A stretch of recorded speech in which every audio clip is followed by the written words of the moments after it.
उत्तर प्रदेश में निकाय चुनाव शुरू हो गए हैं। ऐसे में जब निकाय चुनाव का बिगुल बजा है, अब जनता का क्या मत है, क्या जनता का रिपोर्ट कार्ड क्या है, क्या चीज़ें हैं, क्या वार्ड में काम हुए, कितना काम हुआ है। क्योंकि वादे और दावों का दौर तो बहुत लंबा है, लेकिन जब आप जनता के बीच जाएंगे तो लोग आपको बता पाएंगे, वो स्थिति दिखा पाएंगे ग्राउंड जीरो से कि कितना काम हुआ है और किस प्रकार से लोगों के बीच जनप्रतिनिधि आए हैं, क्या उनकी बातें सुनी गई है। उसको जानने के लिए आज हम जनपद बहराइच के वजीरबाग वार्ड नंबर 7 में मौजूद हैं। यहाँ लोगों से बात करेंगे कि वास्तव में यहाँ ग्राउंड जीरो पर क्या स्थिति है, क्या काम हुआ है, क्योंकि चुनाव तो फिर आ गया। ऐसे में हम लोगों से बात करेंगे क्या कुछ काम हुआ है और इस बार चुनावी मूड, जनता का क्या मूड है। क्या नाम है आपका? मैं आदर्श कुमार अग्रवाल, शहर अध्यक्ष हूँ कांग्रेस पार्टी से और वजीरबाग का स्थायी निवासी हूँ। क्या कुछ काम हुआ है, क्या लगता है आपको कि कितना विकास विगत वर्षों में नगर पालिका के द्वारा शहर में किया गया है? मैं तो समझता हूँ अगर नंबर देने की बारी आएगी तो 10 में से 0 नंबर दूंगा। जितनी भी पब्लिक यूटिलिटी की चीज़ें हैं, चाहे वो सफाई हो, चाहे जलकल है, चाहे हमारी वार्ड की सड़कें हैं, सभी में 0 है। अभी थोड़ा सा आप कैमरा घुमाइए, देखिए बचबचाती नालियाँ। दावे तो बहुत हैं, बहुत सारे ऐसे दावे हैं कि पहले पूर्व की अपेक्षा काम हुए, विकास किया गया, नाली खड़ंजा जो भी इस प्रकार के निर्माण होते हैं वो कराया गया। वो ग्राउंड स्तर पर आपके वार्ड में क्या स्थिति है उसकी? दावा करना एक अलग चीज़ होता है और हकीकत अलग चीज़ होती है। आप आए हैं हमारे वार्ड में, मैंने आपका स्वागत भी किया।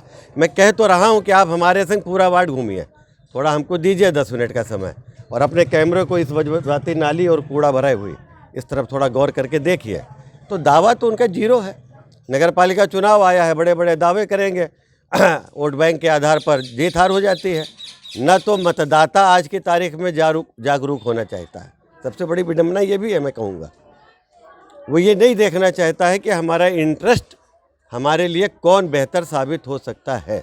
कैसे सुधार होगा, क्या बदलाव या किस प्रकार से जनता का क्या मत है, इस बार क्या मूड है, कैसे इसमें सुधार होगा? जो चीज़ें आप बता रहे हैं इसमें सुधार का रास्ता क्या है? जनता को सबसे पहले जागरूक होना पड़ेगा, उसको अपना हित देखना पड़ेगा, किसमें हमारा हित दिख रहा है।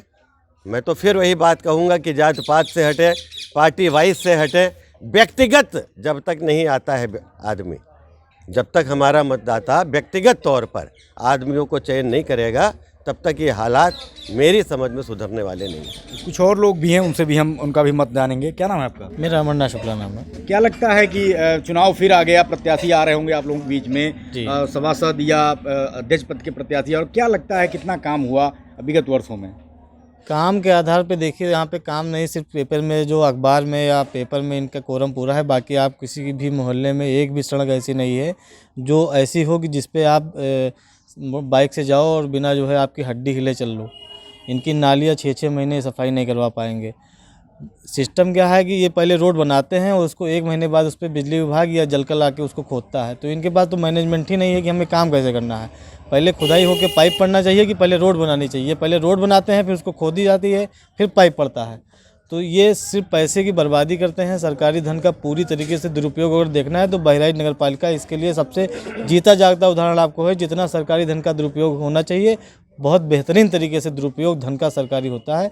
और यहाँ पे काम के आधार पे यहाँ पे देखा जाए तो जो सुविधाएं जनता को मिलनी चाहिए, मूलभूत सुविधाएं, बहराइच शहर इतना पुराना और ऐतिहासिक शहर है, इस हिसाब से इसमें कोई सुविधा नहीं है। आक्रोश है लोगों में कि जो दावे किए जाते हैं नगर पालिका के द्वारा या जो नेताओं के द्वारा, वो बिल्कुल ग्राउंड जीरो पर वो दावे सफल नहीं दिख रहे हैं। क्या नाम है आपका? मेरा नाम JK सुखिया है।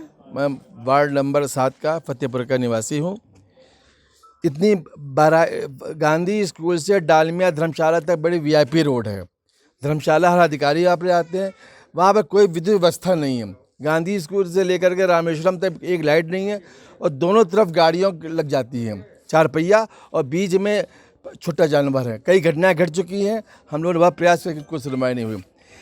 अब जो इन्होंने सीवर लाइन पानी, इतनी पहली बात है सीवर लाइन नहीं पड़ी हमारे मोहल्ले में, सीवर लाइन की आवश्यकता है। और तीसरी बात, यहाँ गांधी स्कूल के पास ही एक बहुत प्राचीन मंदिर बना हुआ है और कुआं बना हुआ है, उसको अराजक तत्वों ने कुआं पाट दिया है। तो हम अनुरोध चाहते हैं अगर उस कुएं की सफाई करवा दी जाए और कोई ट्यूबवेल स्थापित कर दिया जाए तो बड़ी सुविधा होगी। और दूसरी जो ये RO लाइन बिछ रही है, इसमें अगर फायर सिस्टम भी जोड़ दिया जाए क्योंकि अभी बंसल फार्मा में आग लगी थी, पानी कोई व्यवस्था नहीं थी, दीवार तोड़ के वो लोग गिर गए हैं। और तीसरी समस्या है गांधी स्कूल के सामने कोई यूरिनल नहीं है, सारे बिजनेस क्लास गंदगी फैलाए हुए। अगर एक छोटा सा यूरिनल बन जाए तो ये प्रॉब्लम सॉल्व हो जाए। छुट्टा जानवर मेन प्रॉब्लम है, और इसकी व्यवस्था करिए, और लाइट की व्यवस्था भी है। नगर पालिका अध्यक्ष के द्वारा कितना काम किया गया? कोई काम नहीं शहर किया। में कितना काम किया गया? शहर में ये क्या, एक दफ़े कोई इनका प्लानिंग नहीं है। पहले सड़क बनाए देंगे, फिर बिजली वाले तोड़ देंगे, फिर पाइप वाले तोड़ देंगे, और जो पाइप लाइन डाली भी सब लीकेज कर रही है, कोई फ़ायदा से नहीं है। जब आपके ट्यूबवेल बेकार, वजीर दो ट्यूबवेल पड़े हैं, दोनों बेकार पड़े हैं, तो RO कहाँ से पानी आप देंगे? अगर सिस्टम सही होता आपका तो पानी नहीं मिलता। क्यों हर घर में तो लग गए, वो लगे पंप लगा दिए हैं, पानी से क्या फ़ायदा? कोई पानी मिले वाला कुछ नहीं, सिर्फ बजट का मिसयूज़ करना है। और रोड तो देखने वाली है, किसी कोई लेडी जाती है, उसका बच्चा ना पैदा हो रहा हो, अब इस रोड पर चला दिए, बच्चा पैदा हो जाएगा। ये यहाँ की तरकीब यहाँ पर है। तो ये भारी भरकम बजट जो है वो कहाँ चला गया? सब कागज़ पे होता है, 50% कमीशन पे होता है, कोई काम नहीं। जो रोड बनी है वो भी बिल्कुल, आज अब देखिए अभी रोड बनी है, मरम्मत कराई गई, झाड़ू लगाई, सब उड़ रही है, ये रोड बनती है। तो ये बजट का यूटिलाइजेशन हो रहा है। तमाम लोग हैं जिनका साफ तौर पर कहना है कि जो भी दावे किए गए हैं नगर पालिका के द्वारा, या जो भी अधिकारी हैं, जो भी सभासद हैं, अध्यक्ष हैं, उनके दावे जब आप ग्राउंड पे जाइए तो वहाँ फेल साबित होते हैं।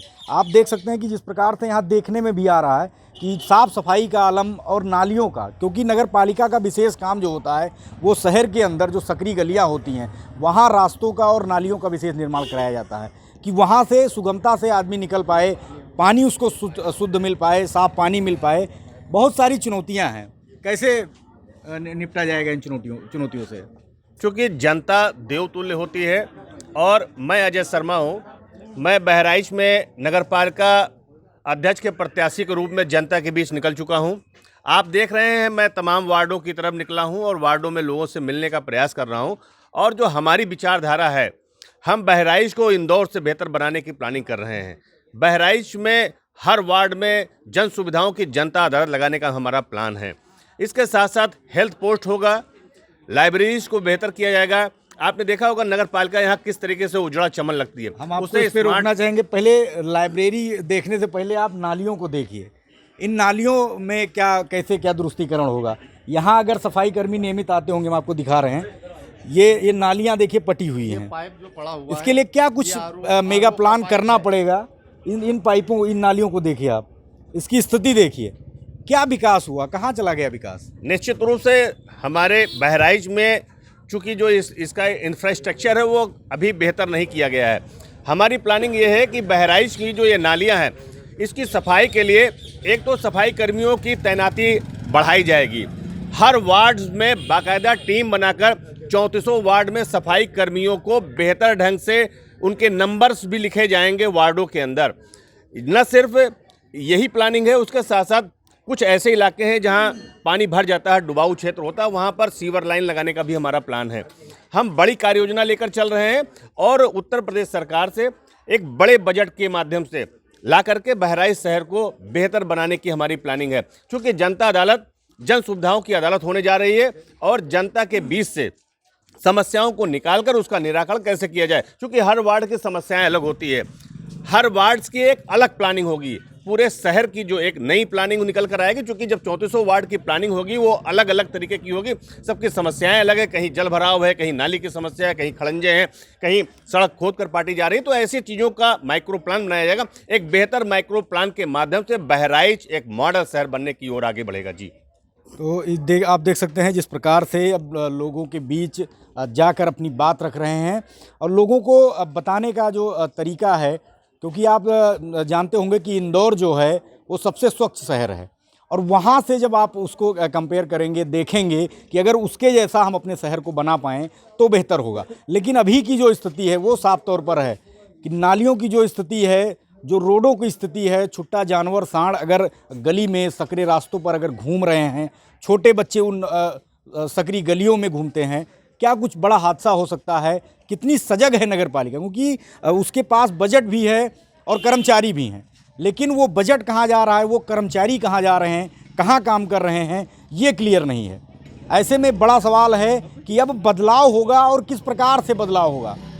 बदलाव होने के बाद जो बदलाव होगा उस बदलाव के द्वारा कितना काम किया जाएगा, ये एक बहुत बड़ी देखने वाली बात होगी। क्योंकि अब ज़रूरत है इन वार्डों में आकर, हम आपको बता दें कि जो स्थिति यहाँ सामने आती है, नालियों में जो सिंगल यूज प्लास्टिक है वो भी यहाँ पट्टी मिलती हैं, आखिर उसका उपयोग कैसे हो रहा है और मोहल्लों में कैसे उसका उपयोग हो रहा है, क्योंकि ये बड़ी लापरवाही है कि वो प्लास्टिक मोहल्ले में कैसे पहुँचती है और उन नालियों में पटी रहती है जहाँ से पानी का निकास होता है और पानी नहीं निकल पाता है।